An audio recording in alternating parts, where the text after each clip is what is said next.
इनमें से 1945-46 में दिल्ली में हुए आईएनए के मुकदमों के पक्ष में पेश हुए वकील कौन थे? तो इनका वकील भोला भाई देसाई थे। कौन थे? भोला भाई देसाई। आजाद हिंद सरकार के निर्माण की घोषणा कब की गई? 21 अक्टूबर 1943 को।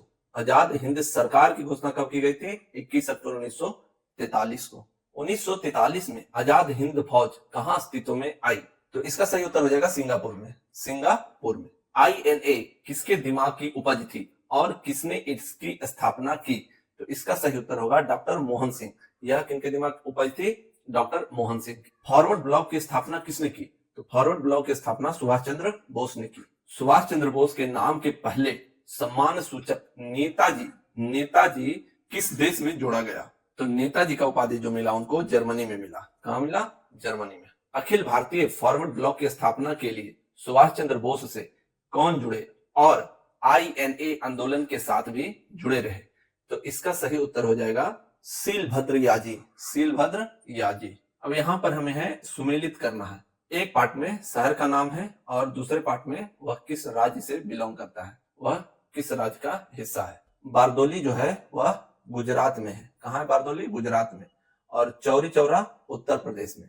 यरवदा महाराष्ट्र में है। और नोआखली, तो ए का क्या हो जाएगा? 2। तो ए का 2 यहां भी है, यहां भी है। और बी का 4, तो बी का 4 यहां पर है। तो इसका सही उत्तर सी हो जाएगा। कैबिनेट मिशन भारत में कब आया? तो कैबिनेट मिशन मार्च 1946 को भारत में आया। कैबिनेट मिशन मार्च 1946 में भारत में आया। कैबिनेट मिशन की अध्यक्षता किसके द्वारा की गई थी? तो कैबिनेट मिशन की अध्यक्षता किसके द्वारा की गई थी? Pethick Lawrence. पैथिक लॉरेंस के द्वारा। पैथिक लॉरेंस के द्वारा कैबिनेट मिशन की अध्यक्षता की गई थी। तो इसका सही उत्तर हो जाएगा डी, सर पी लॉरेंस। इनमें से कौन कैबिनेट मिशन के सदस्य नहीं थे? तो कैबिनेट मिशन के सदस्य कौन कौन थे? Pethick Lawrence, Stafford Cripps and AV Alexander. तो वेवेल क्या थे? वेवेल इसके सदस्य नहीं थे। तो इस क्वेश्चन का सही उत्तर कौन हो जाएगा? वेवेल। वह कौन कांग्रेस अध्यक्ष थे जिन्होंने क्रिप्स मिशन व लॉर्ड वेवेल दोनों से वार्ताएं की? तो इसका सही उत्तर होगा अबुल कलाम आजाद।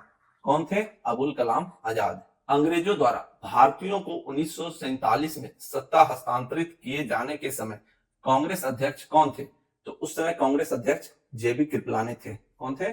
जेबी कृपलानी। सन 1947 के भारतीय राष्ट्रीय कांग्रेस के दिल्ली अधिवेशन की अध्यक्षता किसने की? तो दिल्ली अधिवेशन की अध्यक्षता राजेंद्र प्रसाद ने की। किसने की? राजेंद्र प्रसाद ने। इलाहाबाद में संपन्न कांग्रेस कार्यकारिणी समिति की बैठक जो कि अप्रैल मई 1942 में हुई थी, निम्नलिखित सदस्यों में से एक सदस्य भारत के नाजीवाद, फांसीवाद तथा साम्राज्यवाद विरोधी निश्चित रूप के कारण जापान के विरुद्ध गुरिल्ला युद्ध की अपनी योजना के पक्ष में बहुमत जुटाने में सक्षम हुए। वे कौन थे? तो वे थे जवाहरलाल नेहरू। कौन थे? जवाहरलाल नेहरू। नागरिक सेवाओं के लिए प्रतियोगी परीक्षा प्रणाली को सिद्धांततः कब स्वीकार किया गया?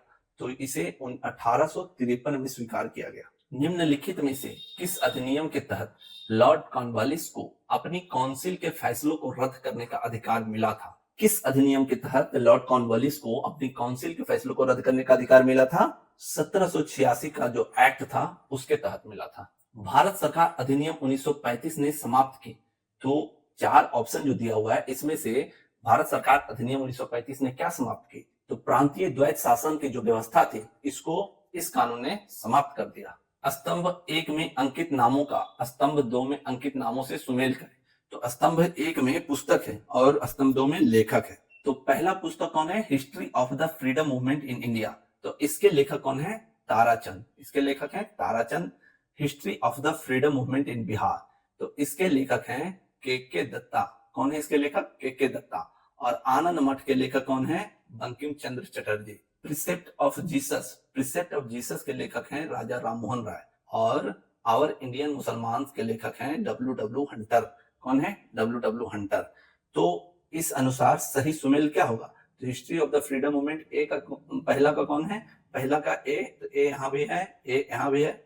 और history of the freedom movement in Bihar, तो दूसरा का ई यहां पर है। तो इसका सही उत्तर हो जाएगा सी। तीसरा का एफ है और चौथा का सी है और पांचवा का बी है, इसलिए सी सही उत्तर हो जाएगा। अमेरिका में फ्री हिंदुस्तान अखबार किसने शुरू किया था? तो अमेरिका में फ्री हिंदुस्तान अखबार तारकनाथ दास। कौन किए थे? तारकनाथ दास। सही उत्तर डी हो जाएगा। इंडियन अनरेस्ट के लेखक कौन थे? तो इंडियन अनरेस्ट के लेखक वैलेंटाइन सिरोल थे। कौन थे? वैलेंटाइन सिरोल। उपन्यास दुर्गेश नंदिनी के लेखक कौन है? तो दुर्गेश नंदिनी के लेखक बंकिम चंद्र चटर्जी हैं। कौन है? बंकिम चंद्र चटर्जी। निम्नलिखित में से किस अखबार का प्रकाशन पटना से होता था? तो किस अखबार का प्रकाशन पटना से होता था? इंडियन नेशन का। किसका होता था? Indian nation. झंडा गीत किसने लिखा है? तो झंडा गीत श्यामलाल पार्षद ने लिखा है। किसने लिखा है झंडा गीत? श्यामलाल पार्षद। 1908 में बाल गंगाधर तिलक को कितने वर्ष के लिए जेल हुई? तो बाल गंगाधर तिलक को 6 वर्ष के लिए जेल हुई। कब? 1908 में बाल गंगाधर तिलक को 6 वर्ष के लिए जेल हुई। प्रथम भारतीय जिन्होंने स्वाधीन भारत में गवर्नर जनरल के पदभार ग्रहण किए थे। तो स्वाधीन भारत में प्रथम भारतीय गवर्नर जनरल कौन थे?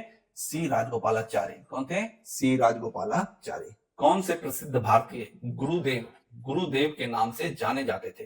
तो कौन से प्रसिद्ध भारतीय थे जिन्हें गुरुदेव कहा जाता था? रविंद्रनाथ टैगोर को। किनको कहा जाता था? रविंद्रनाथ टैगोर को। जय जवान जय किसान का नारा किसने दिया? तो जय जवान जय किसान का नारा लाल बहादुर शास्त्री ने दिया। किसने दिया? लाल बहादुर शास्त्री ने। किसके द्वारा मंदिरों में प्रवेश के अधिकार के मांग की प्रस्तुति के कारण 1899 में तिरुनेलवाली में भयंकर दंगे हुए थे? तो ये थे मारवा लोग। कौन थे? मारवा लोग थे।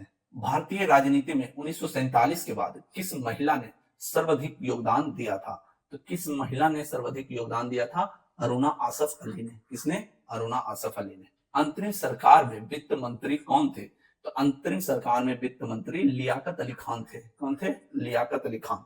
हम बहुत बड़ी भूल करेंगे यदि हम बिहार की जनता और उनके मंत्रिमंडल को लीग के नेताओं के हिंसक व असभ्य आक्रमणों के आगे अरक्षित छोड़ देंगे। वर्ष 1946 में यह बात किसने की? तो यह बात सरदार पटेल ने की थी। किसने की थी? सरदार पटेल ने। 1946 में बनी अंतरिम सरकार में राजेंद्र प्रसाद के पास कौन सा विभाग था? तो राजेंद्र प्रसाद के पास खाद्य एवं कृषि विभाग था। कौन सा विभाग था? खाद्य एवं कृषि विभाग। अगस्त 1923 के बनारस हिंदू महासभा के अधिवेशन की अध्यक्षता किसने की? तो इसकी अध्यक्षता पंडित मदन मोहन मालवीय ने की। किसने की? पंडित मदन मोहन मालवीय ने। फ्रंटियर गांधी का असली नाम क्या है? तो फ्रंटियर गांधी का असली नाम अब्दुल गफ्फार खान है। क्या है? अब्दुल गफ्फार खान। राजेंद्र प्रसाद कहाँ के रहने वाले थे? तो राजेंद्र प्रसाद बिहार के रहने वाले थे। रामचंद्र शर्मा किस गांव से थे? तो रामचंद्र शर्मा अम्हारा गांव से थे। कहां से थे? अम्हारा गांव। जगत नारायण लाल को किस जेल में भेजा गया था? तो इनको बांकीपुर जेल में भेजा गया था। विश्व में शांति और आपसी सहयोग स्थापित करने के लिए नेहरू जी ने कौन सा सिद्धांत प्रस्तुत किया? तो नेहरू जी ने गुट निरपेक्षता का सिद्धांत प्रस्तुत किया, जिसे हम नॉन अलाइनमेंट कहते हैं। Non alignment. भारत राज्य विभाग की स्थापना किसकी अध्यक्षता में की गई? तो यह सरदार पटेल की अध्यक्षता में की गई। स्वतंत्रता पूर्व बिहार में निम्नलिखित में से एक वर्चस्वशील जाति नहीं थी। तो वह कौन सी जाति थी जो वर्चस्वशील नहीं थी? वह थी कुर्मी जाति। कौन जाति? कुर्मी। देवबंद के उस विद्वान का नाम बताइए जिन्होंने स्वतंत्रता आंदोलन में महत्वपूर्ण भूमिका निभाई। तो उनका नाम था अबुल कलाम आजाद। कौन थे? अबुल कलाम आजाद। स्वतंत्र भारत के पहले भारतीय गवर्नर जनरल कौन थे? तो स्वतंत्र भारत के प्रथम गवर्नर जनरल श्री राजगोपालाचारी। कौन थे? श्री राजगोपालाचारी। किस साल रेगुलेटिंग एक्ट पारित किया गया था? तो यह एक्ट 1773 में पारित किया गया था। भारत में मीडिया को नियंत्रित करने के लिए एक्ट कब पारित किए गए थे? तो मीडिया को नियंत्रित करने के लिए 1835, 1867, 1878 एवं 1908 में एक्ट पारित किए गए थे, जिसमें फेमस है 1878 का vernacular press act. Vernacular press act. Bharat की कम्युनिस्ट पार्टी और राष्ट्रीय स्वयंसेवक संघ की स्थापना के क्रमशः सबसे करीबी वर्ष पहचानिए। तो कम्युनिस्ट पार्टी की स्थापना कब हुई? 1925 में। और राष्ट्रीय स्वयंसेवक संघ का भी 1925 में हुआ। कब हुआ? 1925 में। तो इसका सही उत्तर हो जाएगा बी, 1925 एवं 1925। और कम्युनिस्ट पार्टी की स्थापना कहाँ हुआ था? कानपुर में। कहाँ पर? कानपुर में। और राष्ट्रीय स्वयंसेवक संघ का नागपुर में। कहाँ हुआ था? नागपुर में। कैथरीन मेयो, एल्डस हेक्सले, चार्ल्स एंड्रस और विलियम डिग्बी के बीच आम रिश्ता क्या था? तो इनके बीच आम रिश्ता यह था कि उन्होंने ब्रिटिश शासन के दौरान भारत की हालात पर टिप्पणियां लिखी थी। Thank you.